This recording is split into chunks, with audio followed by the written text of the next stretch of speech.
नमस्कार, न्यूज के इकलौते फैमिली शो न्यूज की पाठशाला में आप सभी का स्वागत। मैं हूं सुशांत सिन्हा। ये वो पाठशाला जहां सबकी क्लास लगती है। तो बता दूं आज कौन कौन सा चैप्टर खोलने वाला हूं। राहुल गांधी का जेलेंस्की वाला दांव, क्या मोदी पर अमेरिका का अटैक होगा, आज इस पर बात करूंगा। लाइव शो में किसने राहुल गांधी की क्लास लगा दी, आज आपको वो भी दिखाऊंगा। मोदी के खिलाफ माहौल बनाने वालों के सबसे बड़े झूठ का चैप्टर भी आज खोलूंगा। मोदी हर दिन 70 लोगों को लखपति कैसे बना रहे हैं, आपको यह भी बताऊंगा। और आपकी कमाई किसने ज्यादा बढ़ाई, मोदी वर्सेस ऑल का चैप्टर भी होगा। इसके अलावा उत्तर प्रदेश की बात होगी। योगी की पुलिस अब अतीक अहमद के बेटे का एनकाउंटर करेगी क्या। यूपी में योगी तो माफिया के साथ साथ उसके साथिया को भी मिटा दे रही है, यह कैसे हो रहा है। योगी की मिट्टी में मिला देने वाली लिस्ट में डॉक्टर और टीचर कैसे आ गए, यह आपको बताऊंगा। और एक और बड़ा इंटरेस्टिंग चैप्टर है आपसे जुड़ा हुआ है कि आपके खत्म ना होते खांसी जुकाम के पीछे खतरनाक वायरस है कि आजकल बहुत लोगों को खांसी जुकाम है लेकिन वो जा ही नहीं रहा है, उसके पीछे की कहानी आपको बताऊंगा। और आखिर में नोटबंदी में बच गए नोट दोबारा बदलने का मौका दे रही है क्या मोदी सरकार, यह भी आपको बताऊंगा। लेकिन पाठशाला में सबसे पहले दिन भर का रिवीजन, उसके बाद पहला चैप्टर।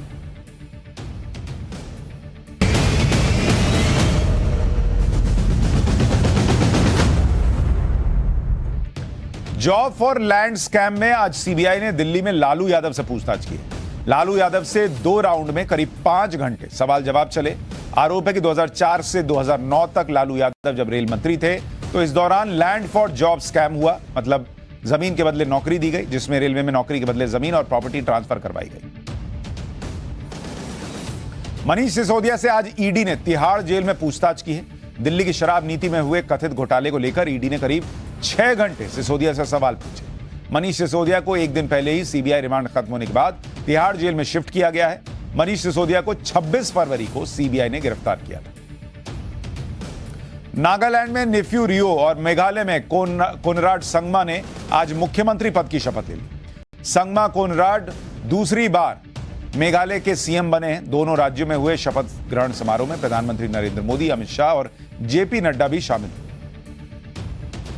आम आदमी पार्टी की विधायक आतिशी और सौरभ भारद्वाज केजरीवाल सरकार में कैबिनेट मंत्री बनेंगे। सीएम केजरीवाल की सलाह पर राष्ट्रपति ने दोनों की नियुक्ति को मंजूरी दे दी है। राष्ट्रपति ने मनीष सिसोदिया और सत्येंद्र जैन का इस्तीफा मंजूर कर लिया। सिसोदिया और सत्येंद्र जैन अलग अलग आरोपों में सीबीआई और ईडी की जांच के दायरे में हैं। फिलहाल दोनों ही तिहाड़ जेल में। टीम इंडिया ने आज जमकर होली खेली है। प्रैक्टिस सेशन के बाद बस में ही टीम के खिलाड़ियों ने एक दूसरे पर खूब रंग डाले। कप्तान रोहित शर्मा और विराट कोहली भी टीम के दूसरे खिलाड़ियों के साथ होली खेलते नजर आए। होली का जश्न मनाने का वीडियो शुभमन गिल ने अपने सोशल मीडिया अकाउंट पर शेयर किया। तो ये हो गया दिन भर का रिवीजन। अब इसके बाद पाठशाला की पहली क्लास और इसमें राहुल गांधी के जेलेंस्की वाले दावे का चैप्टर।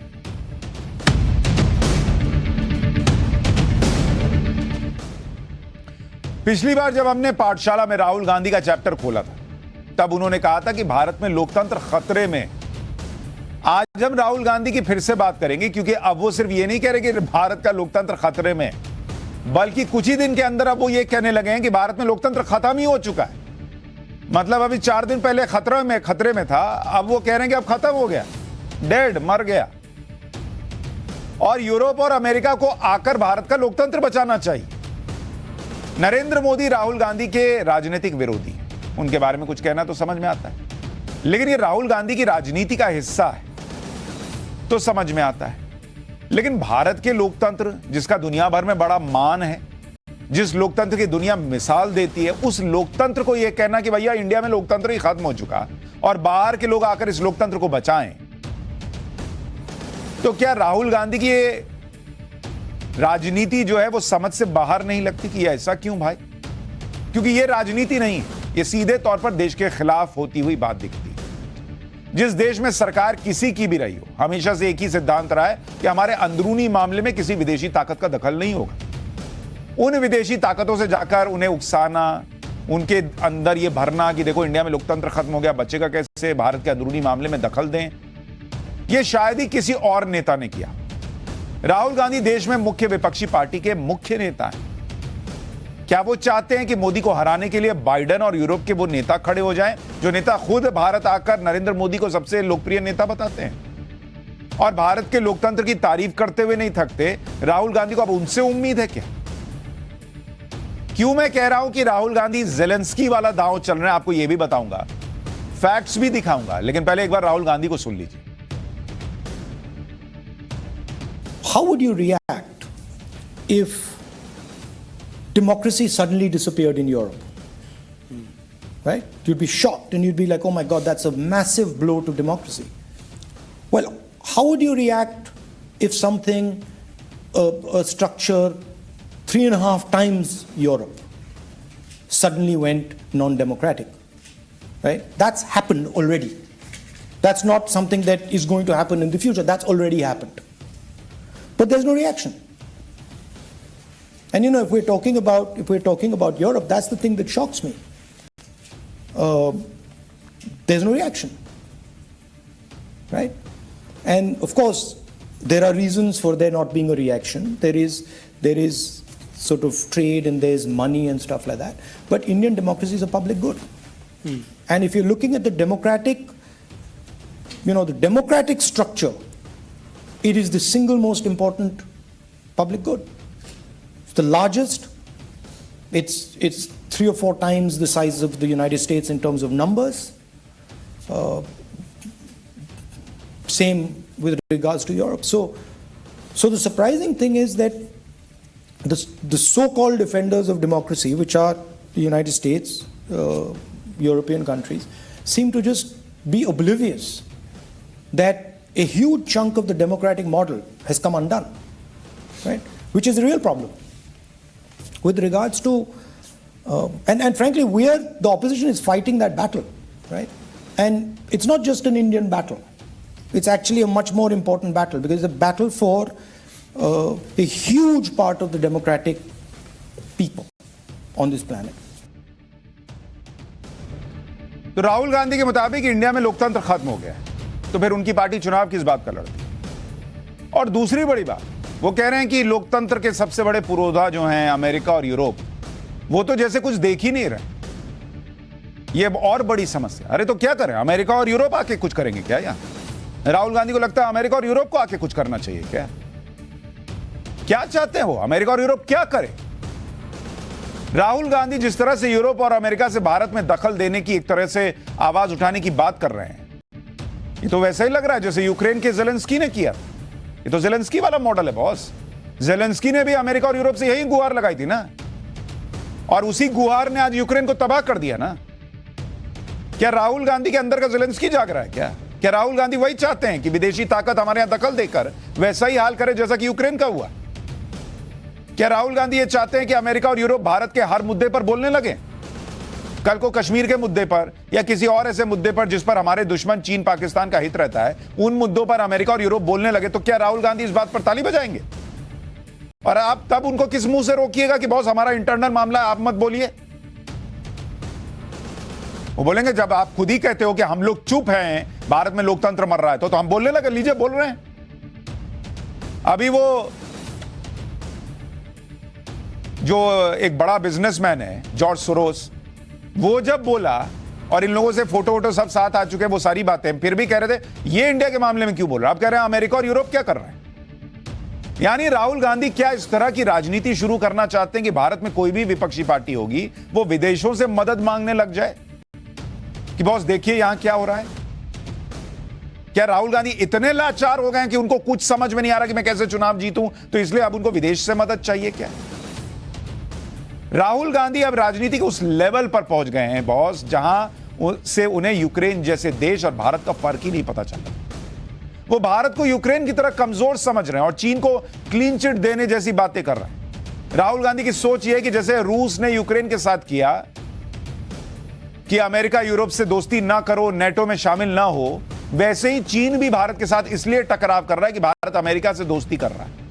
यानी एक तरह से राहुल गांधी ने चीन को तो क्लीन चिट दे दी कि चीन अपनी विस्तारवादी नीति की वजह से नहीं, बल्कि अमेरिका से भारत की दोस्ती हो रही है, इसलिए बॉर्डर पर टकराव चल रहा है। जबकि दुनिया कह रही है कि चीन जो है वो अपनी विस्तारवादी नीति के तहत हर जगह हथियाने में लगा हुआ है। आप तो उसको क्लीन चिट दे रहे हैं ना भाई, इनडायरेक्टली, कि हाँ इंडिया और अमेरिका की दोस्ती हो रही है इसलिए वो परेशान है। एक बार सुनिए राहुल गांधी की इस बात को। the basic principle that has been applied in Ukraine is that the Russians have told the Ukrainians that we do not accept the relationship you have with Europe and America.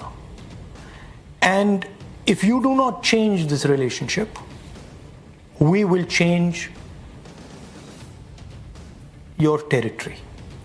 We will challenge your territorial integrity. Right? In my view, that is what is happening on the borders of my country. What China is threatening, China does not want us to have a relationship with the United States. And it is threatening us by saying, if you continue to have this relationship with the United States, we will take action. And that's why they've got troops in Ladakh, and that's why they've got troops in Arunachal Pradesh. So in my view, the basic idea behind the troops in Arunachal and Ladakh is similar to what is happening in Ukraine. ये राहुल गांधी की विदेश नीति की समझ है और इनको प्रधानमंत्री भी बनना है। और ये भी कहते हैं कि इस देश के विदेश मंत्री जो हैं एस जयशंकर, उनको समझ में नहीं आता कि चीन क्या कर रहा है। बॉस, पहले अपने फंडे क्लियर कीजिए। यह बात यकीन के साथ कही जा सकती है कि नरेंद्र मोदी का कोई भी बड़े से बड़ा विरोधी हो और जिसको विदेश नीति की थोड़ी भी समझ होगी ना, थोड़ी भी, वो कभी भी यूक्रेन की तुलना भारत से नहीं करेगा। लेकिन राहुल गांधी विदेश नीति के कोई एक्सपर्ट ना होते हुए भी, कूटनीति का कोई अनुभव ना होते हुए भी, विदेशी जमीन पर बैठकर भारत की विदेश नीति और सुरक्षा नीति पर ऐसे बेफिक्र होकर टिप्पणी कर रहे हैं जो बेसिर पैर की भी दिखती है, जिसमें कोई लॉजिक नहीं दिखता। और यह बिना लॉजिक का और बेसिर पैर की तुलना भारत को नुकसान पहुंचा सकती है। सबसे बड़ी टेंशन है, क्योंकि वो तो यही सोच रहे हैं कि इंडिया का एक बहुत बड़ा लीडर आकर हमको बता रहा है, तो हो सकता है यह बात हो। ऐसा लग रहा है कि राहुल गांधी खुद को रिलेवेंट साबित करने में जुटे कि वो कुछ भी कर रहे हैं, वो कुछ भी कह रहे हैं जिससे वो सुर्खियों में आए और ये मैसेज मिले कि 2024 में मोदी को वही टक्कर दे सकते। लेकिन जिस तरह से नरेंद्र मोदी का कद देश ही नहीं दुनिया भर में बहुत बड़ा हो गया है, उससे राहुल गांधी को लगता है कि नरेंद्र मोदी को ग्लोबल लेवल पर भी चैलेंज किया जाना चाहिए। मतलब भाई, दुनिया भर के नेता कह रहे हैं मोदी जैसा कोई नहीं है, तो इनको लगता है मैं विदेश में जाकर बोलूंगा तो नरेंद्र मोदी का कद छोटा होगा। बॉस, आप इसमें इंडिया को नुकसान पहुंचा रहे हैं ना, ऐसे मोदी का कद छोटा होगा, क्योंकि उनको लगता है मैं ऐसा करूंगा तो विपक्ष का कोई दूसरा इस रेस में तो है नहीं, कोई तो ऐसा विदेश में जाके कर नहीं रहा, तो मेरा ही नाम होगा कि मैं मोदी को चैलेंज दे रहा। कोई ममता बनर्जी, नीतीश कुमार, कोई और नेता जो पीएम पद की रेस में हो, वो बाहर जाकर नरेंद्र मोदी के खिलाफ इस तरह की बात तो नहीं करता है, या अब तक तो नहीं की है। इसलिए राहुल गांधी को लगा कि यह मोर्चा पूरा खाली है, यहां वो अकेले खेल सकते हैं। इससे नरेंद्र मोदी को ग्लोबल लेवल पर भी चैलेंज वो कर सकते हैं और इसके जरिए देश के अंदर भी उनकी बात होगी। राहुल गांधी की टीम का अनुमान होगा कि जो बातें वो बाहर करेंगे उससे उनकी छवि थोड़ी वजनदार लगेगी और नरेंद्र मोदी की छवि को नुकसान पहुंचेगा। लेकिन राहुल गांधी की दिक्कत यह है कि दुनिया भर के नेता जब भारत आते हैं तो नरेंद्र मोदी की तारीफ करते नहीं थकते। ऐसे में राहुल गांधी की बातों पर दुनिया में कोई यकीन कैसे कर सकता है? अच्छा, वो उनको पता है कि उनकी बात पे शायद ज्यादा यकीन ना हो, इसलिए वो पहले वाली बाइट में उन्होंने लाइन जोड़ दी कि अमेरिका, यूरोप ये लोग कुछ बोलते नहीं है क्योंकि पैसा, बिजनेस ये सब भी तो है। मतलब उनको लग रहा है कि पैसा, बिजनेस के चक्कर में ये लोग नरेंद्र मोदी को नहीं बोलते हैं। अरे बॉस, ये बोलते हुए तो आप फिर तो नरेंद्र मोदी की तारीफ ही ना कर रहे हो इनडायरेक्टली, कि आज का इंडिया ऐसा बना दिया है जो दुनिया की जरूरत है और इसलिए दुनिया कुछ नहीं बोलती। तो दुनिया की जरूरत इंडिया को बनाने वाले आदमी को आप कह रहे हो कि इसने कुछ नहीं किया, इसको कुछ नहीं आता, इसने इंडिया में लोकतंत्र खत्म कर दिया। कुछ दिन पहले इटली की पीएम भारत आई थी, उन्होंने पीएम मोदी की कैसे तारीफ की थी, एक बार सुनवाता हूं आपको। I firmly believe that there's a lot that we can do together, and I'm not sure if this will lead me to the approval rate that the Prime Minister Modi has reached. I think is the most loved one of all around the world. But I mean, this has really proven that he has been a major leader, and congratulations for that, Prime Minister. और ये इकलौती नेता नहीं है, मैंने आपको पहले भी दिखाया था ब्रिटेन में जहां पर राहुल गांधी गए हुए थे, वहां का सांसद संसद में खड़ा होकर बोल रहा है कि इस वक्त नरेंद्र मोदी से बड़ा दुनिया में नेता नहीं। लेकिन अपनी इमेज मेकओवर के लिए राहुल गांधी आग से खेलने के लिए भी तैयार है। आग का मतलब यह कि वो नरेंद्र मोदी की बुराई करते करते उन्हें पता नहीं चल रहा कि वो कब देश की बुराई कर रहे हैं, वो कब दुनिया को यह मैसेज दे रहे हैं कि हमारे यहां मत आना, यहां कुछ बचा नहीं है। जो लोग ये कंपैरिजन करते हैं कि नरेंद्र मोदी भी तो जाते हैं विदेश में और इंडियन डायस्पोरा के सामने बताते हैं कि देखो इंडिया बदल गया, बॉस वो ये बताते हैं कि पिछला इंडिया वैसा था जहां आप आने से डरते थे, बॉस ये नया इंडिया, यहां आइए ना, यहां इन्वेस्ट कीजिए, यहां रहिए, यहां जो करना है कीजिए। वो इंडिया को चमकाते हैं और राहुल गांधी जाकर बता रहे हैं कि ये इंडिया तो खत्म है बॉस, यहां जुडिशरी नहीं बची, यहां मीडिया नहीं बचा, यहां लोकतंत्र खत्म। कौन आएगा यहां फिर? देश को कमजोर करने वाली बातें कर रहे हैं राहुल गांधी, ऐसा कईयों को लगा। जैसे चीन के मामले में राहुल गांधी ने फिर वही कहा जो वो अक्सर कहते रहते हैं कि चीन ने भारत की जमीन पर कब्जा कर लिया और प्रधानमंत्री कुछ नहीं बोलते और सेना भी जानती है कि चीन ने कब्जा कर लिया। एक बार ये बयान भी सुन लीजिए। A benign word. I mean, they're sitting on 2,000 square kilometers of our territory. Right? I mean, I don't know. That antagonize doesn't quite capture it. Right? No? I mean,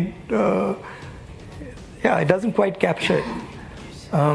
And the interesting thing is that when they did it, our Prime Minister said in a meeting with the opposition where I was there, that not a single inch of Indian territory has been taken. Right? Now, what message does that send to the Chinese? Right? The Chinese know they're sitting on 2,000 square kilometers of our territory. Our military knows it. And our Prime Minister says, well, we're not there. So, it encourages them.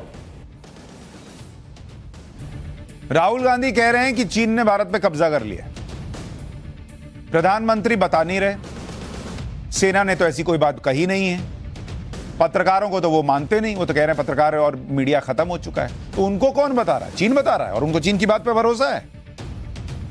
Rahul Gandhi को कौन बता रहा है भाई? फिर राहुल गांधी के बारे में जो बात हम कर रहे हैं, उनकी बातें नरेंद्र मोदी से ज्यादा देश की छवि को नुकसान पहुंचा रही हैं। वही बात लंदन में राहुल गांधी को एक कार्यक्रम में एक पत्रकार ने कही। भाई, लाइव शो में राहुल गांधी की क्लास लगा दी इस पत्रकार ने राहुल गांधी को बताया कि कैसे इंदिरा गांधी ने जब लंदन में ऐसी ही एक प्रेस कॉन्फ्रेंस में भारत की जेलों की स्थिति के बारे में सवाल किया गया था, तो इंदिरा गांधी ने कहा था कि वो भारत के बारे में कुछ बुरा नहीं बोलेंगी। सुनिए एक बार।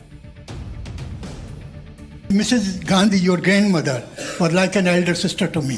She helped me a great deal and she was a wonderful woman. When she came here in a press conference in London, being imprisoned by Morarji Desai, a journalist asked her, what is your experience of prison in India? And she said, I don't want to talk anything bad about India in this conference. Now you are being constantly attacked in the Indian media for your Cambridge lecture. I hope that you will take some lesson from what Mrs. Indira Gandhi said, because I am your well-wisher. वहां भी लोगों को समझ में आ रहा है, वो याद दिला रहे हैं कि इंदिरा गांधी से कुछ सीखिए। विदेश की धरती पर बैठकर उन्होंने मना कर दिया था कि मैं भारत की आलोचना ही नहीं करूंगी। जब मनमोहन सिंह को देहाती औरत बता दिया था पाकिस्तानी प्रधानमंत्री ने, तो उस वक्त नरेंद्र मोदी प्रधानमंत्री नहीं थे, उन्होंने मनमोहन सिंह का साथ दिया था, कहा था यह भाषा बर्दाश्त नहीं करेगा भारत का कोई नेता। और राहुल गांधी विदेश जाकर बता रहे हैं इंडिया में लोकतंत्र खत्म है बॉस। राहुल गांधी की बातों से वो लोग बहुत खुश हो रहे होंगे, बहुत ताली मार रहे होंगे जिनका काम ही है नरेंद्र मोदी के खिलाफ ग्लोबल लेवल पर दुष्प्रचार करना। नरेंद्र मोदी के खिलाफ जो ग्लोबल प्रोपेगेंडा बेचा जाता है, उसमें पिछले 21 साल से सबसे ज्यादा माहौल गुजरात दंगों को लेकर बनाया जाता है। गुजरात दंगों का नाम लेकर नरेंद्र मोदी के खिलाफ ग्लोबल लेवल पर माहौल बनाने के लिए कुछ लोगों ने पिछले 21 साल से पूरी ताकत लगाई है। वो नरेंद्र मोदी को रोक नहीं पाए, पर 2002 से ट्राई कर रहे हैं कि गुजरात दंगे नरेंद्र मोदी ने ही कराए, उन्होंने रोका नहीं, उन्होंने मरने दिया इस देश के अल्पसंख्यकों को। लेकिन हमने पाठशाला में एक एक सच आपको बताया था कि जब गुजरात के दंगे हो रहे थे तब नरेंद्र मोदी क्या कर रहे थे। आज एक बार फिर मैं आपको वो सच सुनाना चाहता हूं। आपको एक एक डिटेल जाननी चाहिए। एक तो ये प्रोपेगेंडा चल रहा है देश के बाहर, एक देश के अंदर और बाहर दोनों मिलाकर चलता है कि नरेंद्र मोदी ने गुजरात दंगे होने दिए। उसका जो सच मैंने आपको बताया था, जो आपको कहीं नहीं मिलेगा, जो आपको कहीं नहीं बताया जाता बार बार, वो हिस्सा मैं आपको दिखाना चाहता हूं। बहुत लोग चाहते थे कि मैं ये हिस्सा दिखाऊं, आपको फिर से दिखा रहा हूं। हमने गुजरात दंगे के दिन नरेंद्र मोदी क्या कर रहे थे उसकी डिटेल बताई थी, सुनिए और देखिए। 27 फरवरी को गोधरा में ट्रेन जली थी और 28 फरवरी से गुजरात में दंगे भड़क गए थे। नरेंद्र मोदी को इसमें यह कहकर टारगेट किया जाता रहा कि दंगे रोकने में उन्होंने कुछ किया ही नहीं, यहां तक कि बदला लेने, सबक सिखाने और खुली छूट देने जैसी बातें उनके साथ जोड़ दी जाती हैं। सच क्या है पता है आपको? ये आज पाठशाला की इस डॉक्यूमेंट्री में आपको बताता हूं। पहले ये जान लीजिए कि उस वक्त नरेंद्र मोदी क्या क्या कर रहे थे जब गुजरात में तनाव बढ़ रहा था। आज देखिए गुजरात दंगे के वक्त क्या हुआ था। 27 फरवरी की सुबह 27 फेब 8:05 पर ट्रेन जली। 8:05 AM ट्रेन जलाई जाती।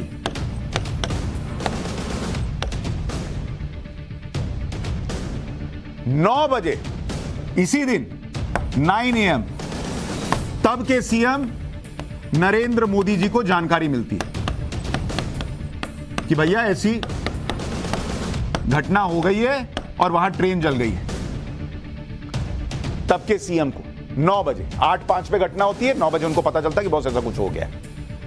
ठीक 10:30 बजे उसी दिन 10:30 AM सीएम मोदी एक मीटिंग बुलाते हैं इसी गोधरा कांड पर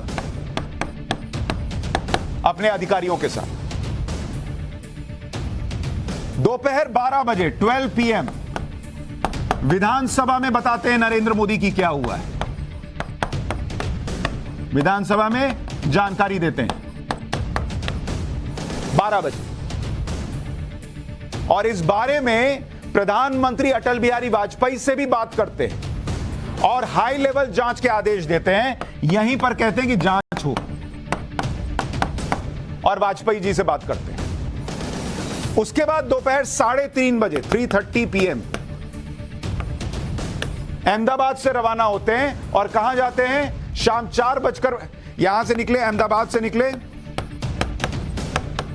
अहमदाबाद से रवाना, और 4:45 4:45 PM गोधरा पहुंचते हैं जहां पर यह घटना हुई है। उस वक्त के सीएम नरेंद्र मोदी 4:45 पर गोधरा पहुंचते हैं हालात का जायजा लेने के लिए। वहीं पर रहते हैं और रात 10:30 PM रात 10:30 बजे वो गांधीनगर वापस आते हैं, गांधीनगर लौटते हैं, और उसके बाद 10:30 बजे सुबह से लेकर रात तक इसी में लगे हुए हैं, और रात 11 बजे 11 PM यहां आ जाइए, यहां से यहां आइए, रात 11 बजे बैठक करते हैं। किसको लेकर? कानून व्यवस्था करते हैं को लेकर। जो आदमी सुबह 9 बजे से लेकर रात 11 बजे तक इसी काम में लगा हुआ है कि यह घटना कैसे हो गई, प्राइम मिनिस्टर को बता चुका है, विधानसभा को बता रहे हैं, रात 11 बजे आकर मीटिंग कर रहे हैं कि भैया कानून व्यवस्था देख लो, सब ठीक रहना चाहिए, और उनके बारे में कहा जाता है कि नरेंद्र मोदी हाथ पर हाथ धर के बैठे हुए थे, कोई मीटिंग नहीं कर रहे थे, उनको कोई चिंता नहीं थी, उनको कोई चिंता नहीं थी कि पोस्ट गोधरा कुछ अनहोनी हो जाएगी। और इसीलिए रात 11 बजे जब कोई आदमी दिन भर ये सब कर आएगा और लौटेगा तो सोएगा, वो आदमी बैठकर मीटिंग कर रहे हैं, और उनके बारे में कहा जाता है कि अरे वो तो कुछ कर ही नहीं रहे थे। बॉस आंखें कब खोलेंगे आप? फैक्ट्स पर कब बात होगी? गुजरात दंगों को लेकर नरेंद्र मोदी पर एक आरोप एजेंडे के तहत यह भी खूब लगता है कि उन्होंने दंगे को भड़कने दिया, दंगाइयों और पुलिस को खुली छूट दी। आरोप लगाया जाता है कि गोधरा से वापस आने के बाद जब नरेंद्र मोदी ने रात 11 बजे अपने निवास पर मीटिंग की, तो आरोप लगाया जाता है कि नरेंद्र मोदी ने उस बैठक में कह दिया था कि हिंदू मुस्लिम के बीच बैलेंसिंग एक्शन अब काम नहीं करेगा, मुसलमानों को सबक सिखाना चाहिए और हिंदुओं को उनका गुस्सा निकालने का मौका देना चाहिए। यह कहते हैं नरेंद्र मोदी ने उस रात 11 बजे वाली मीटिंग में कह दिया था, यह आरोप लगता है। लेकिन सच क्या आपको पता है? सुप्रीम कोर्ट की तरफ से गठित एसआईटी ने इन आरोपों को सही नहीं माना। मीटिंग में मौजूद अतिरिक्त मुख्य सचिव अशोक नारायण ने एसआईटी को बताया कि नरेंद्र मोदी ने ऐसा कुछ नहीं कहा था बॉस। नरेंद्र मोदी ने यह कहा था कि गोधरा कांड की वजह से लोगों में गुस्सा है, इसलिए सांप्रदायिक दंगों को रोकने के लिए जरूरी कदम उठाए जाने चाहिए। नरेंद्र मोदी पर मुसलमानों को सबक सिखाने वाला जो आरोप लगता है, तत्कालीन डीजी सिक्योरिटी संजीव भट्ट लगाए थे। और आपको सुनकर आश्चर्य होगा कि जो आदमी संजीव भट्ट आरोप लगा रहे थे, वो संजीव भट्ट उस मीटिंग में ही मौजूद नहीं थे। और वो आदमी कह रहा है कि वहां नरेंद्र मोदी ने क्या कहा और उस बात को फैलाया जाता है। और जो आदमी उस मीटिंग में है और एसआईटी में कह रहा है कि नरेंद्र मोदी ने ऐसा कुछ नहीं कहा, उनकी बात का यकीन नहीं। ये क्या चल रहा है इस देश में बॉस? और इन्हीं संजीव भट्ट के बारे में एसआईटी ने कहा कि एक राजनीतिक पार्टी के इशारे पर काम कर रहे थे। ये एसआईटी की जांच में आया। लेकिन उस आदमी पर विश्वास करेंगे क्योंकि ये कुछ लोगों के नैरेटिव को सेट करता है कि अरे मोदी जी ने कहा कि छोड़ो, होने दो। जो वहां नहीं है उसको सब पता है। गुजरात दंगों को लेकर नरेंद्र मोदी के खिलाफ यह भी झूठ खूब फैलाया गया कि गुजरात सरकार ने तब आर्मी को बुलाने में देर की थी। 1 मार्च 2002 को आर्मी बुलाने की रिक्वेस्ट दी गई और 2 मार्च को गोधरा में आर्मी पहुंच गई, जबकि 27 फरवरी को गोधरा कांड हो चुका था और 28 फरवरी को गुजरात भर में दंगे भड़क चुके थे। अब सुनिए कि सुप्रीम कोर्ट ने जो एसआईटी बनाई थी, उसने इस पर सुप्रीम कोर्ट को पिछले साल नवंबर में क्या बताया। एसआईटी की तरफ से कहा गया था कि गुजरात की तत्कालीन नरेंद्र मोदी सरकार ने सेना बुलाने का सही समय पर फैसला लिया। आपको पता है नरेंद्र मोदी ने सेना बुलाने के लिए कब मांग रख दी थी? 28 फरवरी 2002, यानी जिस दिन दंगे भड़के उसी दिन दोपहर 2 बजे फैक्स कर दिया गया था नरेंद्र मोदी की तरफ से कि बॉस सेना चाहिए। और फैक्स सबूत के तौर पर होता है, हवा में नहीं होता। फैक्स के सबूत होते हैं, वो सबूत दिखा होगा ना एसआईटी को, तब वो कह रही है कि उसी दिन दंगे भड़के दोपहर 2 बजे सेना की मांग कर दी गई। रात तक सेना की तैनाती हो चुकी थी। सेना भेजने की अप्रूवल पीएम को देनी थी क्योंकि 2001 के संसद हमले के बाद सीमा पर तनाव था, लेकिन सेना भेजने में कोई देर नहीं हुई। गुजरात में सेना की आखिरी यूनिट 1 मार्च तक पहुंच चुकी थी क्योंकि फरवरी का महीना था। 28 के बाद 1 मार्च आया, अगले ही दिन आखिरी यूनिट 1 मार्च को पहुंच चुकी थी। 28 तारीख को नरेंद्र मोदी ने सेना मांग ली थी, लेकिन झूठ फैलाया जाता है, अरे मोदी जी तो सेना ही नहीं बुलाए। सच तो यह है कि गुजरात दंगे जब भड़के तो नरेंद्र मोदी ने पड़ोस के राज्यों तक से मदद मांगी बॉस, कि वहां से कुछ अतिरिक्त पुलिस बल मिल जाए तो पड़ोस में, ताकि दंगे को रोका जा सके, कंट्रोल किया जा सके। लेकिन पड़ोस के राज्यों में सरकार किसकी थी आपको पता है? कांग्रेस की। मुख्यमंत्री किसके थे? कांग्रेस के। और उन्होंने इसमें कुछ खास मदद नरेंद्र मोदी की नहीं की। एक ब्रिटिश लेखक है एंडी मरीनो, उन्होंने एक किताब लिखी है Narendra Modi a political biography. इसमें उन्होंने जानकारी दी है कि नरेंद्र मोदी ने गुजरात के 3 पड़ोसी राज्यों के तत्कालीन मुख्यमंत्रियों से अपील की थी कि भैया हमको फोर्स दे दीजिए, यहां दंगे भड़क रहे हैं। वो राज्य कौन थे आपको पता है? राजस्थान, जहां मुख्यमंत्री थे अशोक गहलोत, सरकार थी कांग्रेस की। महाराष्ट्र में विलासराव देशमुख मुख्यमंत्री थे, सरकार थी कांग्रेस की। मध्य प्रदेश में दिग्विजय सिंह मुख्यमंत्री थे, सरकार थी कांग्रेस की। कानून व्यवस्था संभालने के लिए इन 3 राज्यों से पुलिस की 10 कंपनियां देने की मदद मांगी गई थी।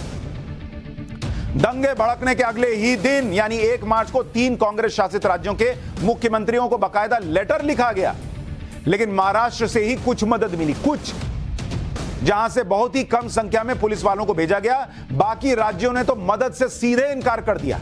यहां तक कि दिग्विजय सिंह जो मध्य प्रदेश के मुख्यमंत्री थे, उन्होंने तो एसओएस पर 2 हफ्ते कोई जवाब ही नहीं दिया। जब जवाब दिया तो इस बहाने से मदद से इनकार कर दिया कि मध्य प्रदेश के अंदर ही स्पेशल फोर्स की बहुत जरूरत है और इसे कहीं और लगा नहीं सकते। ये वही दिग्विजय सिंह है जो नरेंद्र मोदी के सबसे बड़े विरोधियों में से एक है, और ये वही कांग्रेस पार्टी है जो गुजरात के दंगों पर सवाल खड़े करती है। कोई उनसे पलटकर आज तक नहीं पूछता कि इतनी चिंता थी कि सो कॉल्ड एथनिक क्लींजिंग हो रही थी तो अपने राज्यों से पुलिस क्यों नहीं भेजे बॉस? पर कौन पूछेगा? यहां तो एजेंडा चलाना है लोगों को। नरेंद्र मोदी को गुजरात दंगों का जिम्मेदार बताते हुए एक बार दिग्विजय सिंह ने नरेंद्र मोदी पर सवाल उठा दिए थे। दोनों नेता एक मीडिया ग्रुप के कार्यक्रम में एक ही मंच पर थे और तब दिग्विजय सिंह ने नरेंद्र मोदी से कह दिया कि देश ऐसे नहीं चलेगा कि लोग मरते जाएं और आपकी सरकार हथियारों को बचाने में लगी रहे। सबके सामने नरेंद्र मोदी ने दिग्विजय सिंह को जवाब दिया था, और क्या दिया था सुनिए। नरेंद्र मोदी ने सबके सामने कहा, आज भी वो वीडियो पड़ा हुआ है दूसरे चैनल का, इसलिए दिखा नहीं रहा हूं, लेकिन क्या कहा सुनिए। जब 2002 में गुजरात में घटना हुई, दिग्विजय सिंह मध्य प्रदेश के मुख्यमंत्री थे। गुजरात की सरकार ने तुरंत फैक्स से राजस्थान, मध्य प्रदेश और महाराष्ट्र की सरकार को संदेश भेजा कि गुजरात को तत्काल पुलिस की मदद चाहिए। आप अपनी पुलिस फोर्स गुजरात भेजिए। तीनों कांग्रेस शासित राज्य हैं और इन्होंने मना कर दिया। नरेंद्र मोदी ने आगे कहा कि आज भी अगर कहीं घटना होती है तो एक राज्य दूसरे राज्य की मदद करता है, पुलिस फोर्स भेजता है। नरेंद्र मोदी ने कहा कि वो ऐसे विषयों में जाते नहीं। लेकिन दिग्विजय सिंह मेरे मुंह में उंगली डाल रहे हैं तो मैं बोल रहा हूं, दिग्विजय सिंह इसको काट नहीं सके कि झूठ बोल रहे हैं नरेंद्र मोदी मुंह पर। यह वो हिस्सा था जो हमने आपको दिखाया था। नैरेटिव आपको सिमिलर लगेगा। 20 साल 21 साल से नरेंद्र मोदी के पीछे पड़े हैं कि मुसलमानों के खिलाफ हैं और इसके लिए यही नैरेटिव सेट करने के लिए गुजरात गुजरात गुजरात दंगे करते हैं, फैक्ट्स नहीं बताते। इसी तरह से विदेश में जाओ, बोलो कि इंडिया में लोकतंत्र खत्म हो गया, इंडिया में जुडिशरी खत्म हो गई, इंडिया में मीडिया खत्म हो गया। इस वक्त जब दुनिया भारत की तरफ दौड़ रही है तो यह मैसेज दे दो कि दुनिया भारत में कैसे आए भाई, यहां तो सब खतरनाक मामला है। लेकिन दुनिया देख रही है और भारत भी देख रहा है। अच्छा, राहुल गांधी दुनिया को बता रहे हैं कि नरेंद्र मोदी ने भारत को बर्बाद कर दिया, लेकिन पाठशाला में अब हम आपको बताते हैं कि नरेंद्र मोदी कैसे हर दिन 70 नए लखपति बना रहे हैं। 70 एवरी सिंगल डे 70 मिलियनेयर। यह आपकी कमाई से जुड़ी क्लास है जिसमें आपको यह भी बताएंगे कि आपकी कमाई किसने ज्यादा बढ़ाई। नरेंद्र मोदी वर्सेस ऑल का चैप्टर।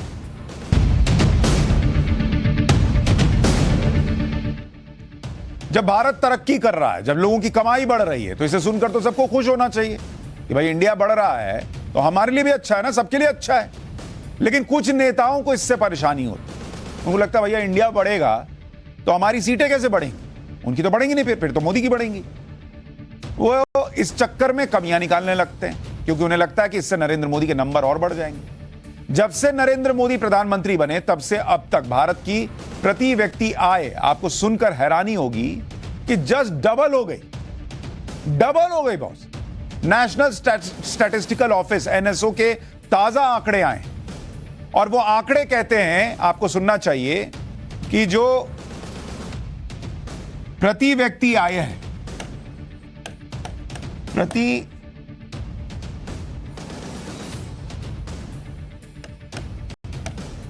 व्यक्ति आय पर कैपिटा इनकम देश के अंदर, ये आपको भारत का बता रहा हूं, ये 2014-15 में किस साल में ये हुआ करती थी 86,647 रुपए प्रति व्यक्ति आय। 2022-23 का आंकड़ा कहता है, 2022-23 का आंकड़ा कहता है कि ये जस्ट बढ़कर ऑलमोस्ट डबल 1,72,000 रुपए हो गई है भाई। कहां 86,000 रुपए पे नरेंद्र मोदी ने सरकार चलाना शुरू किया था, आज की डेट में 1,72,000 रुपए प्रति व्यक्ति आए हैं। यानी 9 साल में करीब 99% का जंप है। 99% ये नरेंद्र मोदी ने जंप दिया है, उनकी सरकार ने जंप दिया। और राहुल गांधी कह रहे हैं देश खत्म है बॉस, खत्म है मामला। किसका मामला खत्म है? देश देख रहा है। अच्छा, कांग्रेस कह रही है कि ये तो कुछ भी नहीं है, उनके राज्य में तो 258% प्रति व्यक्ति आय बढ़ी थी। कांग्रेस के अध्यक्ष मल्लिकार्जुन खड़गे, उन्होंने ट्वीट किया कि यह बीजेपी का हेडलाइन मैनेजमेंट है, लोगों की कमाई तो कांग्रेस ने बढ़ाई। एक बार मल्लिकार्जुन खड़गे का जो ट्वीट है वो दिखाइए कि किस तरह से वो लिख रहे हैं। वो लिख रहे हैं कि do not fall in BJP trap of headlines management on India's per capita income. और वो बता रहे हैं कि भाई देखो, बीजेपी के समय तो 98% बढ़ी है, हमने तो 259% बढ़ा दिया था। तो बीजेपी के छाते में छेद दिखा रहे हैं। अब आपकी कमाई किसने ज्यादा बढ़ाई? कांग्रेस ने बढ़ाई, किसी और ने बढ़ाई, नरेंद्र मोदी ने बढ़ाई? इसका पूरा इतिहास बता देता हूं, अपने आप में सब क्लियर हो जाएगा। आपको समझ में आएगा कि कैसे कैसे आपकी कमाई किसके किसके राज में बेहतर तरीके से बढ़ी, आपको क्लियर जानकारी मिलेगी। तो ये जो भारत की प्रति व्यक्ति आय आपको बता रहा हूं, इसका पूरा हिस्ट्री देख लीजिए, आपको एकदम क्लियर हो जाएगा कि किसके राज में क्या मामला हुआ है। प्रति व्यक्ति आय 1950 से 51, यानी जब देश आजाद हुआ उसके कुछ साल बाद जब देखा गया कि प्रति व्यक्ति आय क्या है, तब भारत की प्रति व्यक्ति आय थी 265 रुपए, तो अंग्रेजी में रुपीस 265 रुपए प्रति व्यक्ति आय होती। जब 10 साल बीते 1960-61 का साल आया, तो वह देखें जरा अब कितना बढ़ी।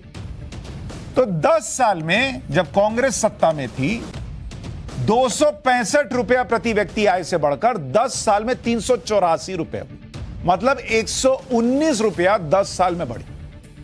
10 साल में मतलब एक साल में मतलब एवरेज निकालिएगा तो 10-10, 11-12 रुपया बढ़ी। फिर अगला 10 साल बीता, तब भी कांग्रेस सत्ता में थी 1970-71, तब यह बढ़कर 384 से हुई 886 रुपये। अभी भी डबल नहीं हो पाई, लेकिन 10 साल में 886 रुपए हो गई 384 रुपए से, मतलब करीब करीब मान के चलिए कि 502 रुपया बढ़ गया। नहीं ठीक है, मैं 502 रुपया बढ़ा, मतलब 10 साल में 502 रुपया, मतलब हर साल 50 रुपया आपकी आमदनी बढ़ रही थी, 50 रुपए साल का। अब आया 1980 से 81 का दशक, 10 साल और बीते 70 से, तब यह बढ़कर हो गई 1995 रुपए, मतलब अभी भी 2000 रुपए भी नहीं हो पाई। फिर आया 10 साल और बीता 1990-91, इस वक्त प्रति व्यक्ति आय जो है वो 6162 रुपए हुई, मतलब आजादी से लेकर 1990 का दशक आ गया, अभी तक हम 10,000 पार नहीं कर पाए, और ये सब ऑलमोस्ट कांग्रेस की ही सरकार चल रही। साल 2001 आया, 10 साल और बीते 90 के दशक, तब यह बढ़कर 18,667 रुपए हुए, करीब 2.5 गुना बढ़ गई। 2010-11 18,667 रुपए से बढ़कर यह हुई 56,971 रुपए प्रति व्यक्ति आए। 2020-21 में 2020-21 में यह बढ़कर हो गई 1,28,829 रुपए, और आज की डेट में प्रति व्यक्ति आय जो है वो हो चुकी है 1,72,000 रुपए।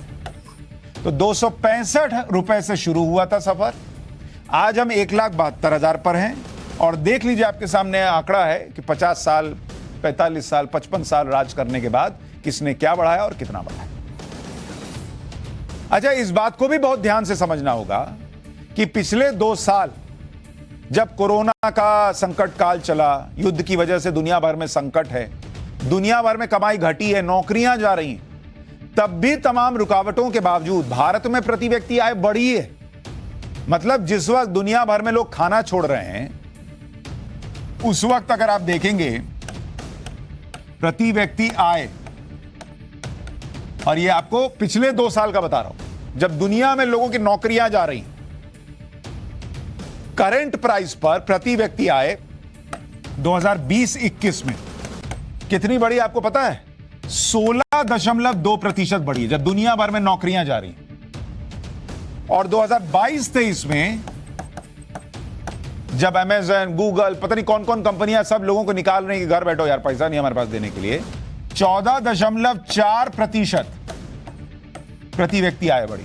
अच्छा, एक बड़ा इंटरेस्टिंग फैक्ट किसी ने बताया कि भाई ये बढ़ी है, और किसी ने बड़ी अच्छी बात कही कि आप देखिए कितने लोग जो हैं ऐसे जिनको ये सुन के बहुत मजा आ जाता है नरेंद्र मोदी के विरोध के चक्कर में, भारत विरोध के चक्कर में, कि अडानी जो है उनके शेयर गिर गए, लेकिन वो लोग ये ध्यान नहीं देते कि गूगल का, अमेज़न का, इनका थोड़ा थोड़ा शेयर मार्केट में गिरता है तो ये हजारों हजार लोगों को नौकरी से निकाल देते हैं। और गौतम अडानी की कंपनी इतना बड़ा बड़ा झटका सह गई, एक आदमी को नौकरी से नहीं निकाली, लेकिन चूंकि एजेंडा चलाना है तो चलाना है, उस चक्कर में किसी से भी नफरत हो जाए कर लो, क्योंकि दिमाग में यह भर दिया गया है कि अडानी अंबानी की सरकार चल रही। इस चक्कर में लोग अडानी से नफरत कर रहे हैं, ये नहीं देख रहे कि इतनी बड़ी कंपनी अगर चल रही है तो कितनों को नौकरी मिलती है। नहीं, अडानी बर्बाद हो जाए तो मजा आ जाए, क्योंकि उनके दिमाग में भरा हुआ है कि अडानी बर्बाद होगा तो नरेंद्र मोदी बर्बाद हो। अरे कहां फंसे हो? क्योंकि एजेंडा क्या चलता है कि देश भर का पैसा सिर्फ कुछ उद्योगपतियों के पास है। अंबानी अडानी सुनते रहते हैं वो लोग हर दिन। लेकिन बॉस, जब देश प्रगति करता है तो यह मुमकिन नहीं है कि सिर्फ 2 लोग आगे बढ़े और बाकी सब पीछे छूट जाए। और इसका एक आंकड़ा आपको बताऊंगा तो आप हैरान रह जाएंगे। 2018 से लेकर 2022, 2018 से लेकर 2022, इस बीच का अनुमान है कि देश में इन 4 सालों में हर दिन 70 लोग मिलियनेयर यानी लखपति बने। मतलब जो लखपति नहीं है लेकिन उनकी कमाई जो है वो अब लाख रुपए के ऊपर आ गई है, इसलिए हर दिन 70 लोग लखपति की कैटेगरी में आ रहे हैं 2018 से 2022। तो जिन लोगों को दिमाग में यह भरा जाता है कि नरेंद्र मोदी कुछ दोस्तों को अमीर बना रहे हैं, बॉस, इंडिया जो है ना वो ऊपर जा रहा है। ये ऐसे है कि जब आप एक प्लेन में बैठे हैं और प्लेन जब ऊपर जाता है तो ऐसा संभव नहीं है कि सिर्फ पायलट जाएगा ऊपर या जो आगे बिजनेस क्लास में बैठे हैं वो जाएंगे ऊपर। अरे भैया, जब प्लेन ऊपर जाएगा तो सब बैठे हैं जो अंदर वो ऊपर जाएंगे। तो इंडिया जब ऊपर जा रहा है, तरक्की कर रहा है, तो सब ऊपर जा रहे हैं, इसलिए हर दिन 70 लोग लखपति की कैटेगरी में आ रहे हैं। नरेंद्र मोदी लोगों को लखपति बना रहे हैं, उधर योगी आदित्यनाथ यूपी के माफिया को मिट्टी में मिला रहे हैं। पाठशाला में अब यूपी का चैप्टर, जहां योगी आदित्यनाथ माफिया कोई नहीं, माफिया के साथिया को भी मिटा दे रहे हैं।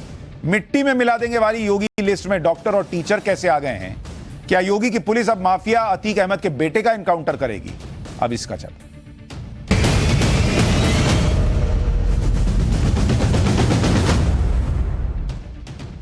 यूपी में योगी आदित्यनाथ ने माफिया को मिट्टी में मिला देने वाली बात हवा में नहीं कही बॉस।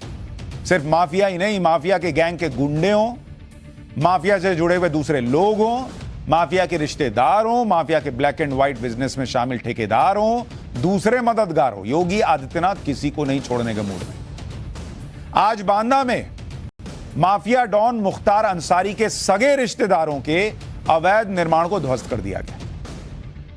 बांदा में मुख्तार अंसारी के रिश्तेदार और करीबी इफ्तिखार के घर बुलडोजर लेकर प्रशासन की टीम पहुंची। उसके घर पर बुलडोजर का एक्शन शुरू होने से पहले ढोल नगाड़े बजाकर मुनादी की गई। कार्रवाई से पहले घर के लोगों को बाहर निकाल दिया गया। एक बार देखिए वहां क्या माहौल था।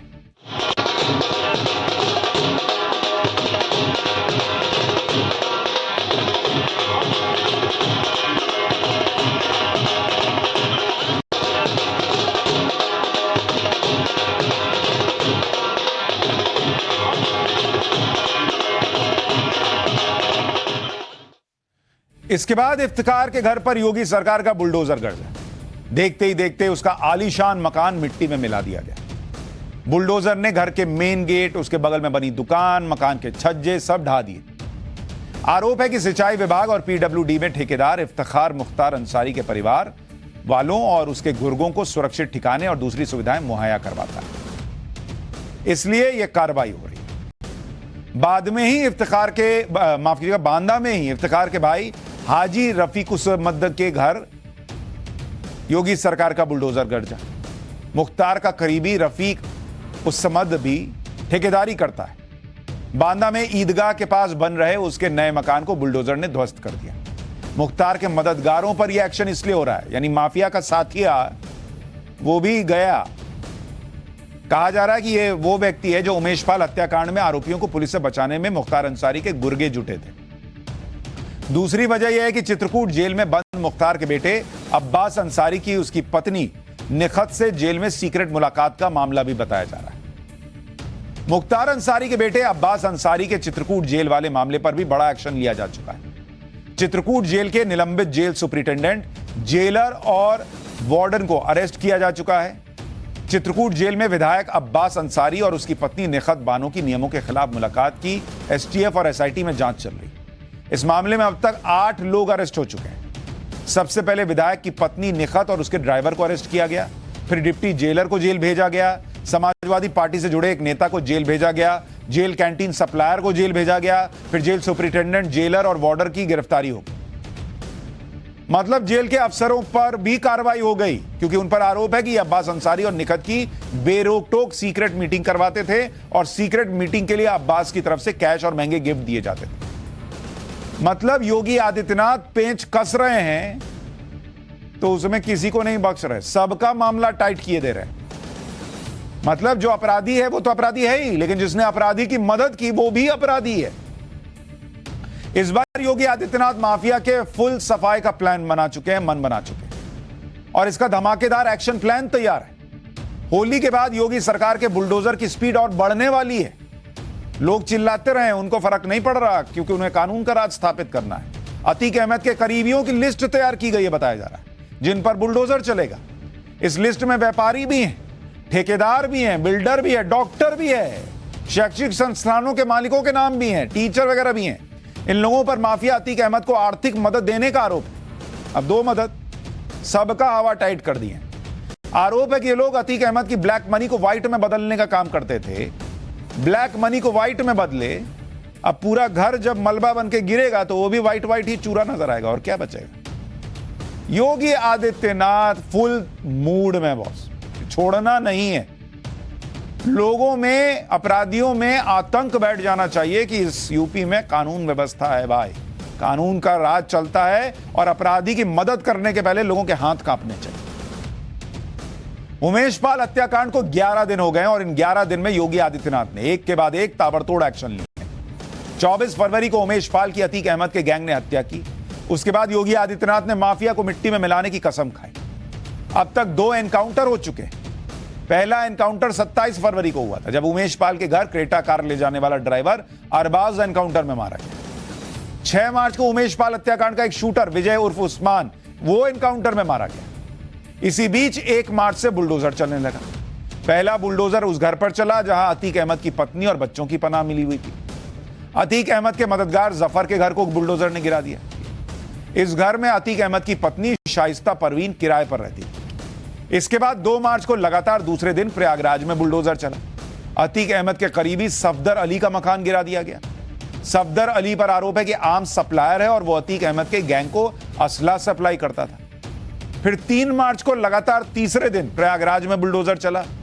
अतीक अहमद के करीबियों मासुकुद्दीन की हवेली को खंडर बना दिया योगी सरकार ने। फिर अतीक अहमद से जुड़े एक और व्यक्ति अब्दुल के घर को गिरा दिया। उमेश पाल हत्याकांड में 7 शूटर शामिल थे। मुख्य आरोपी समेत 5 शूटर अब भी फरार हैं। पहली गोली चलाने वाला उस्मान दूसरे एनकाउंटर में मारा जा चुका है। पहले एनकाउंटर में ड्राइवर अरबाज मारा गया। अतीक के बेटे असद समेत 5 शूटर पर 2.5 लाख रुपए का इनाम है और इन्हें पकड़ने के लिए पुलिस और एसटीएफ की 20 से ज्यादा टीमें लगा दी गई। साजिशकर्ता अतीक अहमदाबाद जेल में है और अतीक का भाई अशरफ बरेली जेल में। एक और आरोपी है सदाकत, उसको गिरफ्तार करके नैनी जेल भेजा जा चुका है। अतीक की पत्नी शाइस्ता परवीन भी नहीं मिल रही, फरार है। अतीक के 2 नाबालिग बेटों को बाल संरक्षण गृह में रखा गया है। अतीक अहमद के मामले में कुछ नेता संविधान की दुहाई दे रहे हैं। समाजवादी पार्टी के नेता राम गोपाल यादव ने कहा कि संविधान जीवन जीने का मौलिक अधिकार देता है, आप किसी की जिंदगी नहीं ले सकते।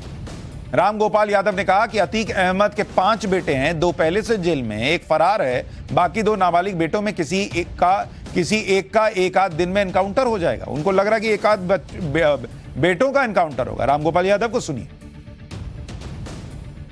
लय हैं तो दबाव ऊपर से है कि मारो, तो जो पकड़ में आ जाएगा उसे मारेंगे। अभी तो अतीक के लड़के को पकड़ ले गए पहले ही दिन, 2 लड़कों को पढ़ने वाले, उनमें से एक की हत्या हो जाएगी एक आध दिन में, आप देखिए। जबकि संविधान हमारा आदमी को जीवन के अधिकार का मौलिक अधिकार देता है। किसी के जीवन को आप ले नहीं सकते विधि सम्मत तरीके के अलावा, और कोई रास्ता नहीं।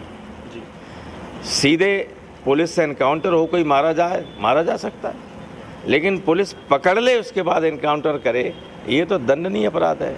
आज नहीं तो कल जब कोई दूसरी व्यवस्था बनेगी तो ये जो फर्जी एनकाउंटर करने वाले लोग हैं, नेता सब बच जाते हैं, अधिकारी फंसते हैं। इन पे हत्या का मुकदमा कायम होगा ही, पहले भी हुए, एक बार नहीं दर्जनों बार हुए। रामगोपाल यादव एक तरीके से अधिकारियों को समझा रहे हैं कि तुम फंसोगे। उन्हें पहले से पता है कि सब फर्जी एनकाउंटर, उन्हें यह भी पता है कि पुलिस ने पकड़ा और उसके बाद ठोक दिया। कितना दर्द है कि जो अपराधी है उसके साथ संविधान के हिसाब से व्यवहार होना चाहिए, ठीक है, होना चाहिए। जिस व्यक्ति ने कभी संविधान नहीं माना उसके साथ संविधान के तहत बर्ताव होना चाहिए। लेकिन पुलिस संविधान के तहत नहीं कर रही है, एनकाउंटर फर्जी है, इसके कोई सबूत भी तो देंगे। समाजवादी पार्टी के नेता अगर अतीक अहमद के परिवार पर हो रहे एक्शन में हमदर्दी जताने जैसी बातें कर रहे हैं और कानून संविधान की बातें कर रहे हैं, वो ये भूल गए कि यही माफिया जो योगी के बुलडोजर चलने से कांप रहा है, यही माफिया एक वक्त में खुद बुलडोजर चलाकर दूसरों के मकान तोड़ देता था। जिस अतीक अहमद के गुर्गों के घरों पर बुलडोजर चल रहा है, उसी अतीक अहमद के इशारे पर एक वक्त बुलडोजर चला करता था। 2016 की घटना के बारे में बताया जाता कि अतीक अहमद ने कालिंदीपुरम में 3 ऐसे मकानों को बुलडोजर से गिरवा दिया था जिसमें लोग अपने परिवार के साथ रहते थे। तब पुलिस ने कार्रवाई तो करना तो दूर, अतीक अहमद से पूछने की हिम्मत नहीं जुटाई कि उसने ऐसा क्यों किया। कहा जाता है कि कालिंदीपुरम में कब्रिस्तान के पास लोगों ने अतीक अहमद से जुड़े भूमाफिया से जमीन खरीद ली थी और उस पर मकान बनवा कर रहने लगे। 2016 में कुछ लोग गुंडों को लेकर आए और लोगों से मकान खाली करने का कहा। मकान मालिकों ने विरोध किया तो गुंडे जान से मारने की धमकी देने लगे। किसी ने अतीक अहमद से शिकायत की थी कि मकान कब्रिस्तान की जमीन पर बने हैं। फिर अतीक अहमद के इशारे पर बुलडोजर से तीनों मकान गिरवा दिए। तब संविधान याद नहीं आया था लोगों को। इस बार अतीक अहमद का पूरा हिसाब योगी आदित्यनाथ तय कर चुके हैं। आधा हिसाब किताब तो योगी ने पहले ही कर दिया था। नया एक्शन एक तरह से अतीक अहमद पर एक्शन का फाइनल राउंड। इससे पहले 2.5 साल में अतीक और उसके करीबियों के 70 से अधिक मकानों को मिट्टी में मिलाया जा चुका है, जिनमें प्रयागराज के चकिया में बना अतीक का मकान तो अब मैदान है, जबकि प्रयागराज के ही झूसी में मौजूद अतीक का गोदाम भी खंडर बन चुका है। प्रयागराज में प्रशासन ने सितंबर 2020 में ही अतीक और उसके गुर्गों पर ताबड़तोड़ कार्रवाई शुरू की थी। सितंबर 2020 से मार्च 2021 तक इस गैंग के 58 अवैध निर्माणों को धराशायी किया गया। अब तक अतीक अहमद और उसके करीबियों की 1000 करोड़ से अधिक की संपत्ति पर बुलडोजर चल चुका है। माफिया नाम की बीमारी को योगी आदित्यनाथ यूपी में खत्म करने का फाइनल राउंड चला रहे हैं। योगी का नाम सुनकर बड़े बड़े माफिया को खांसी आ जाती। किसका नाम ले लिया? डर के मारे खांस रहे हैं। लेकिन आप तो डर के नहीं खांस रहे हैं, आप तो उस बीमारी का चैप्टर खोलता हूं जो ठीक होने का नाम नहीं ले रही। इस बार लोगों को ऐसी खांसी ने जकड़ा हुआ है जो खांसी ना दवा से जा रही है ना सिरप से जा रही। लोग सिरप पर सिरप पी रहे हैं लेकिन ये खांसी ठीक होने का नाम नहीं ले रही। ऐसा क्यों हो रहा है भाई? इससे कैसे बचा जा सकता है? इसके पीछे कोई भयानक वायरस है क्या? आपके और आपके परिवार से जुड़ी, सेहत से जुड़ी बहुत जरूरी चैप्टर है, देखिए।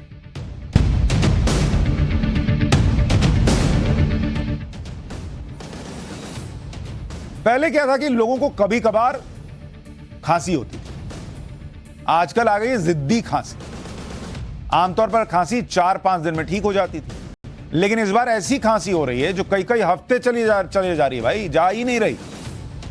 वो ऐसे कोई रिश्तेदार नहीं होते जो आके बैठ गए, जा ही नहीं रहे, वैसे रिश्तेदार टाइप बैठ गई, जा ही नहीं रही। अतिथि तुम कब जाओगे वाला हिसाब हो गया। अब सवाल है ऐसा क्या हो गया? घर घर में यही चर्चा है कि इस बार खांसी क्यों नहीं जा रही। अच्छा, हो सबको रही है, जिसको फोन कीजिए, अरे मेरे बच्चे को खांसी है, अरे मेरे बच्चे को भी ऐसा चल रहा है, अरे मेरा गला बैठा, अरे मेरा भी बैठा हुआ है, ऐसा चल रहा है। डॉक्टर को दिखा लिया, दवा भी खा ली, कब सिरप पी लिया, कब सिरप ना हुआ कोल्ड ड्रिंक हो गई, लोग गट गट पिए जा रहे हैं, खत्म ही नहीं हो रहा है खांसी। लेकिन खांसी है कि जाने का नाम नहीं ले रही। वैसे बदलते मौसम में लोगों को फ्लू होना, बुखार होना, खांसी होना कोई असामान्य बात नहीं है। फरवरी मार्च में इस तरह की शिकायत होती है, लेकिन इस बार हद हो गई। दवा लेने के बाद भी लोगों को तेज बुखार हो जा रहा है, कई हफ्तों तक खांसी की शिकायत बनी हुई है। मरीज और डॉक्टर दोनों परेशान हो गए। मरीज खांस खांस कर, डॉक्टर दवा बदल बदल कर। अच्छा, डॉक्टर की इमेज लोग डाउट कर रहे हैं, ये ठीक वाला ठीक डॉक्टर नहीं है, ठीक दवा नहीं दे रहा है। उनको क्या पता कि डॉक्टर जो दवा देता था वही दे रहा है। इस बार वायरस ठीक नहीं है, डॉक्टर तो वही है। ऐसा क्यों हो रहा है? इस बीमारी पर कोई इलाज जल्दी काम क्यों नहीं कर रहा है? पहले इसकी वजह आपको बताता हूं। अस्पतालों की ओपीडी में तेजी से बढ़ते बुखार और खांसी के मरीजों को लेकर आईसीएमआर यानी Indian council of medical research ने एक मेडिकल रिपोर्ट जारी की, जिसके मुताबिक इस तरह की बीमारी के पीछे H3N2 इन्फ्लुएंजा वायरस है। जरा इसके बारे में आपको जानकारी दूं उससे पहले इसका नाम आपको बता देता हूं, ये याद रखिए। H3N2 influenza virus, influenza virus. ये है वो जो आपके अंदर घुस के बैठ गया, जा नहीं रहा। तो इसका नाम तो आपको पता होना चाहिए, किसको कोसना है, डॉक्टर को कोस के क्या होगा, ये वायरस को कोसी। ये फ्लू वायरस फिलहाल हवा में मौजूद है और दूसरे फ्लू वायरस से ज्यादा संक्रामक है, इसलिए हवा में घुलकर सांस के अंदर चला जा रहा है। यह वायरस कोविड की तरह आपके रेस्पिरेटरी सिस्टम यानी आपके श्वसन तंत्र पर हमला कर रहा है, लेकिन ये कोविड वेरिएंट नहीं है। ये मत सोचिएगा कि कोविड है, कोविड नहीं है ये, और ये जानलेवा भी नहीं है, जान नहीं जाएगी। लेकिन इस वायरस की चपेट में आने वालों में नाक, गले, सांस लेने में दिक्कत, खांसी, जुकाम, बुखार, सिरदर्द, डायरिया, ये सब लक्षण दिख रहे हैं। इस संक्रमण का असर 5 से 7 दिन तक रहता है। तेज बुखार आता है जो 3-4 दिन बाद कई बार उतर भी जाता है, लेकिन खांसी 3 से 4 हफ्ते तक बनी रहती है। मतलब बुखार चला भी जाए, खांसी नहीं जाती। अस्पतालों में इसके मरीज लगभग 40% बढ़ गए। तो आप अकेले नहीं हैं, कईयों को हो रहा है, बहुतों को हो रहा है। यह वायरस 15 साल से छोटे और 50 साल से ज्यादा उम्र के लोगों पर ज्यादा असर करता है। आपको याद होगा कि कुछ साल पहले H1N1 वायरस आया था। यह उसी फैमिली का वायरस है, उसका रिश्तेदार है जो म्यूटेट हो गया है, मतलब अब थोड़ा और स्ट्रांग हो गया। ये जिम विम गया, मतलब इनका जो वायरस का जिम होता होगा, वहां गया, थोड़ा स्ट्रांग हो गया कि पिछला वाला दवा से तो ये मार दिए थे मेरे चाचा को। ये बोला कि अब मैं बदला लूंगा, तो ये बदला लेने आया और ये पहले चाचा से ज्यादा तेजी से फैल रहा है।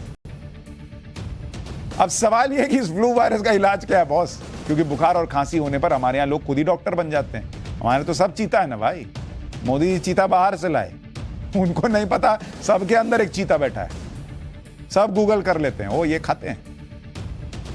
बुखार होने पर पैरासीटामोल और खांसी जुकाम होने पर कोई एंटीबायोटिक, ये एक सेट फॉर्मूला लोगों ने बना दिया, इतना ले लेते हैं अपने मन से एंटीबायोटिक। हमारे यहाँ एंटीबायोटिक को लोग भूंजा की तरह खाते हैं। विदेश में बिना प्रिस्क्रिप्शन के एंटीबायोटिक मिलता नहीं है, इतना नुकसानदेह। इस बार आईसीएमआर ने डॉक्टरों को सलाह दी है कि मरीजों को एंटीबायोटिक लिखने से बची। लोगों को भी बिना डॉक्टर की सलाह के कोई भी एंटीबायोटिक नहीं लेनी चाहिए। ऐसा क्यों कहा जा रहा है वो आपको आगे बताऊंगा, लेकिन उससे पहले उन एंटीबायोटिक्स के नाम बता देता हूं जिन्हें आप बिना सोचे समझे खा रहे हैं। जैसे एक है एमॉक्सिसिलिन,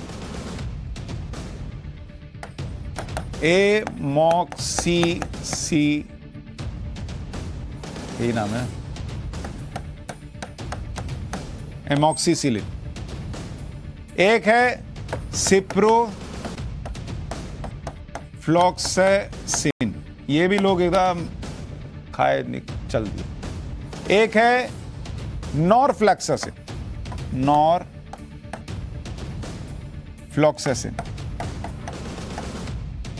ये वाला भी। एक है ऑफ्लॉक्सासिन, ये भी लोग खा रहे हैं। तो थोड़ा सोच समझ। आईसीएमआर ने अपनी रिसर्च में पाया कि इस फ्लू वायरस से लोगों को डायरिया की दिक्कत हो रही, इसलिए बहुत से डॉक्टर भी धड़ल्ले से एंटीबायोटिक का कोर्स चलाते हैं। लेकिन 70% मामलों में डायरिया फ्लू की वजह से नहीं बल्कि वायरल की वजह से हो रहा है, जिसमें एंटीबायोटिक की जरूरत ही नहीं। इसलिए ये बिना फ्लू की जांच किए बिना ये एंटीबायोटिक देना ठीक नहीं है। डॉक्टर्स को पहले एंटी एलर्जिक दवा देनी चाहिए और उसके बाद आगे का क्या हिसाब किताब होना चाहिए सोचना चाहिए। हालांकि इस वायरस से घबराने की जरूरत नहीं, क्योंकि ये जानलेवा नहीं, मतलब आपकी जान नहीं जाएगी। आप बोलने को कह सकते हैं अरे यार खांस खांस के जान ही चली गई, जाती नहीं ना है, वो तो बोलने का है, तो वो बोलने वाला ही रहेगा, जान जाएगी नहीं। लेकिन ये आपको 2 से 3 हफ्ते तक परेशान जरूर कर सकता है, और 2 से 3 हफ्ते आप बीमार रहिएगा, खांसीएगा, ऑफिस नहीं जाएगा, तो बॉस आपके पीछे पड़ जाएगा अलग वायरस पर, वो आपकी जान के पीछे पड़ जाएगा, तो वहां ज्यादा खतरा है। इन्फ्लुएंजा वायरस से बचने और कंट्रोल करने के आईसीएमआर ने कुछ गाइडलाइंस जारी किए। इसमें आपको कोरोना वाली सावधानी अपनानी होगी, लेकिन ये कोरोना नहीं है। अगर फ्लू के कोई लक्षण है तो मास्क पहनिए, भीड़ में मत जाइए, साबुन और पानी से अपने हाथ धोइए, खांसते और चीखते समय अपनी नाक और मुंह को कवर कर लीजिए। फ्लू के लक्षण है तो खाने में लिक्विड डाइट लीजिए। बुखार और बदन में दर्द के लिए पैरासीटामोल की गोली ले लें, लेकिन डॉक्टर से पूछकर। तबीयत ज्यादा खराब होने पर खुद से कोई एंटीबायोटिक या दवा न लें, डॉक्टर की सलाह जरूर लें। आपको समझना होगा कि बार बार एंटीबायोटिक बार बार जब आप लेते हैं तो शरीर में एंटी माइक्रोबियल रेजिस्टेंस यानी एएमआर हो रहा है। इससे वायरस शक्तिशाली हो जा रहा है, जिस पर दवाओं का असर कम हो रहा है। जैसे आप बच्चे को ज्यादा ताबड़तोड़ मारते हैं हर बात पे, बच्चा क्या ढीठ हो जाता है, वैसे ही वायरस ढीठ हो जाता है। तो जरा उसको समझिए। लेकिन समझना आपको यह भी है कि आपको किसी भी भ्रम वाली खबर से भी बचना है। तो पाठशाला में एक छोटा सा ब्रेक ले रहे हैं। ब्रेक के उस पार आपको बताएंगे कि क्या नरेंद्र मोदी सरकार जो नोटबंदी में नोट बच गए थे उन्हें दोबारा बदलने का मौका दे रही है। एक छोटे से ब्रेक के बाद बताओ।